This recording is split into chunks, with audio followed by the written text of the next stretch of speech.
de chaque organisation, de chaque syndicat qui a soutenu Sébastien qui vient sur le terrain.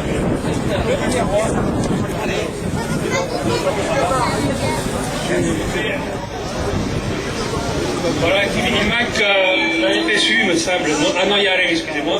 Excusez-moi.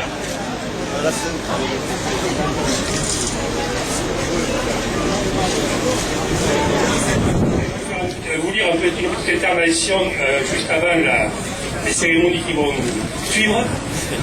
Sébastien est lourdement condamné par une justice de classe pour des faits qu'il n'a pas commis. Relancé en première instance, les juges alégiens avaient dénoncé la légèreté de l'accusation et le manque de cohérence du dossier. Le parquet a fait appel. La sentence est tombée. Vous la connaissez tous aujourd'hui. Ce jugement inique et infondé vise plusieurs objectifs. Le premier est de réduire Sébastien au silence. Pour cela, il fallait une condamnation. La preuve, s'il en faut une, c'est le harcèlement policier et juridique dont il est victime. Pas moins de 10 passages devant les juges en 2 ans. Deuxièmement, ensuite, il faut l'écarter de la vie syndicale et politique. Les juges prononceront 5 ans d'inéligibilité. C'est énorme, grotesque. Dans un pays larvé par la corruption et les sales affaires, où de nombreux élus sont poursuivis et condamnés, aucun d'entre eux n'a eu 5 ans. Localement, le maire d'Alès et de Nîmes, également condamnés, n'ont jamais vu leur mandat attaqué. Troisièmement, c'est une attaque directe contre l'union locale CGT d'Alès, qui est capable à chaque mouvement de mobiliser largement. Quatrièmement, c'est une attaque contre l'ensemble des syndicats et contre le mouvement social. Et cinquièmement, une atteinte au droit de manifester. Nous ne nous laisserons pas faire et amènerons une réponse adaptée à toute cette agression. D'ailleurs, au nom de l'Union locale CGT d'Alès, je remercie tous les camarades des syndicats, FSU, FO, Solidaire, CNT, les organisations de jeunes, les partis politiques, les élus du Front de gauche, les citoyens, la Ligue des droits de l'homme qui apportent dans notre département, mais aussi nationalement, leur soutien à Sébastien. Ce comité, né de cette injustice, doit rester vigilant et actif.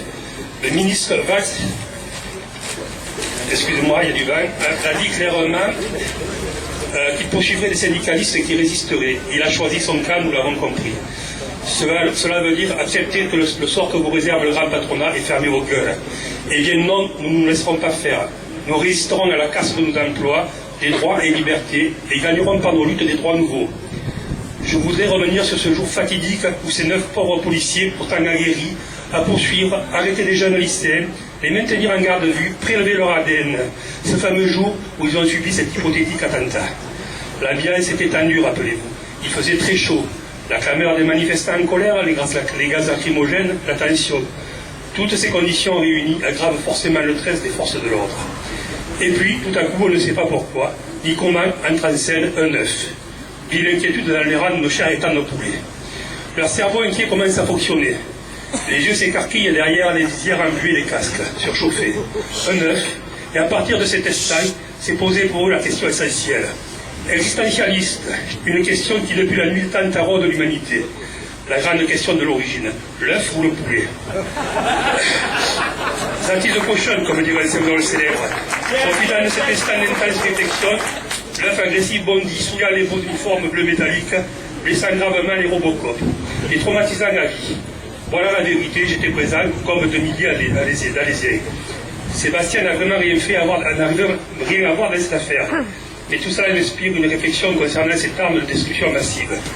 Imaginez la Grande Guerre, des belligérants s'affrontaient à coups d'œuf. Le nombre de morts aurait été multiplié par 10. Imaginez encore Hiroshima, les bombardiers américains largant de l'œuf sur la ville au lieu de la bombe à H. Pauvres japonais, déjà qui sont tout jaunes. Et tous les autres conflits, s'il a fallu été utilisé. Heureusement que les marchands de canons, les militaires, préfèrent par souci d'humanité les armes conventionnelles. Excusez-moi, camarades, de toute cette histoire à la dérision. Mais je suis sûr que si j'avais fait un discours de syndicaliste normal, les propos m'auraient fatalement amené à l'expliquer devant le juge. Voilà. Je vous déclare.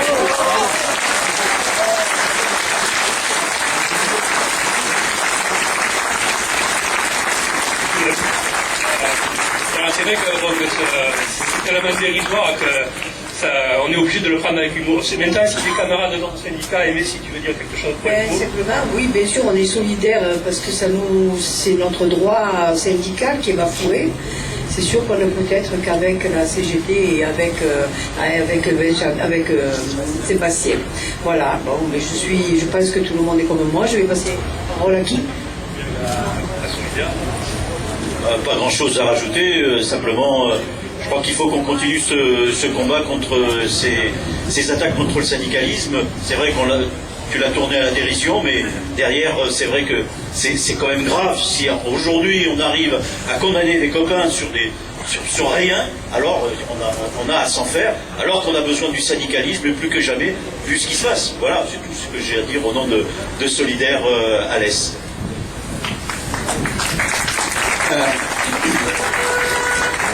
La question de la criminalisation de l'action syndicale, c'est vraiment une question profonde de société qui a besoin d'être portée à l'attention de nos députés, parce que dans le climat actuel et compte tenu de ce qui se passe, l'action syndicale, elle va continuer, elle va s'amplifier, et que c'est vraiment une arme du pouvoir, quel qu'il soit. Et c'est regrettable quand la majorité, elle est de gauche, que ce pouvoir utilise l'action juridique contre les syndicalistes pour les faire taire et empêcher de porter les revendications et la voix des salariés. Et ça, c'est inacceptable. Et contre ça, la mobilisation, elle doit s'amplifier chaque jour, et il ne faut surtout pas céder. Merci, camarade. Je sais que beaucoup d'entre vous dissimulent dans le fond des frigos cette arme redoutable. Je sais aussi que d'autres élèves clandestinement et volatiles le pondeur d'œufs. Par un souci d'apaisement du climat social, égorgez-les et débarrassez-vous des œufs. Venez déposer devant la porte du tribunal vos réserves. Cet œuf, il est désamorcé, il ne risque rien, il est actif. Donc je le présente, c'est à cause de ça qu'il y a 8 blessés graves et des policiers gravement traumatisés. Vous voyez un peu comment c'est fait. 8. Voilà. Donc, vous avez dans le camion, si c'est possible, les camarades, vous prenez des boîtes à œufs là. Vous avez des boîtes qui sont inscrites, où on a inscrit quelques slogans comme ça pour s'amuser, on n'a que ça à faire à la CGT, quoi. Et vous pouvez venir les déposer là devant la porte du tribunal. On va faire un mur symbolique pour montrer que quand même nous aussi on saura être ferme.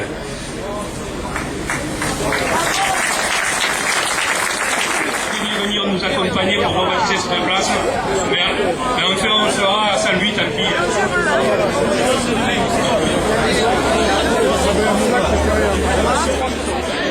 Ah oui, c'est sûr. Voilà, non, mais tu vois, c'est partir de la théorie à la pratique, ça paraît compliqué. Ça paraît compliqué. Ça, c'est sûr.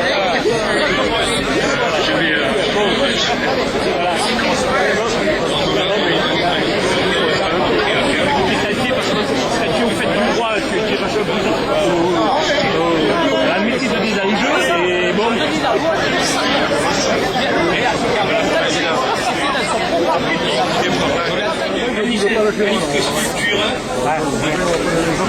Monsieur le procureur de la République et aux officiers de police qui ont traîné Sébastien à la justice.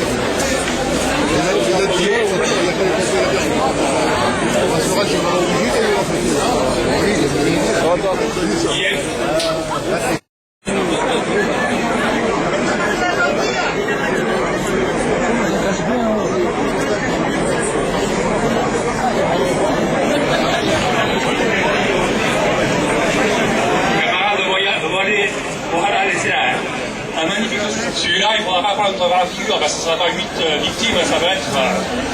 C'est l'hécatombe.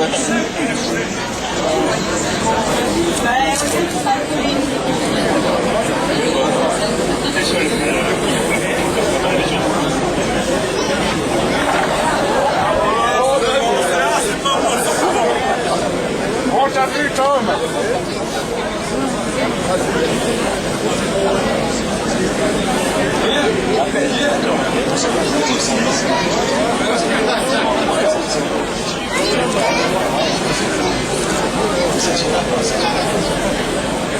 Merci.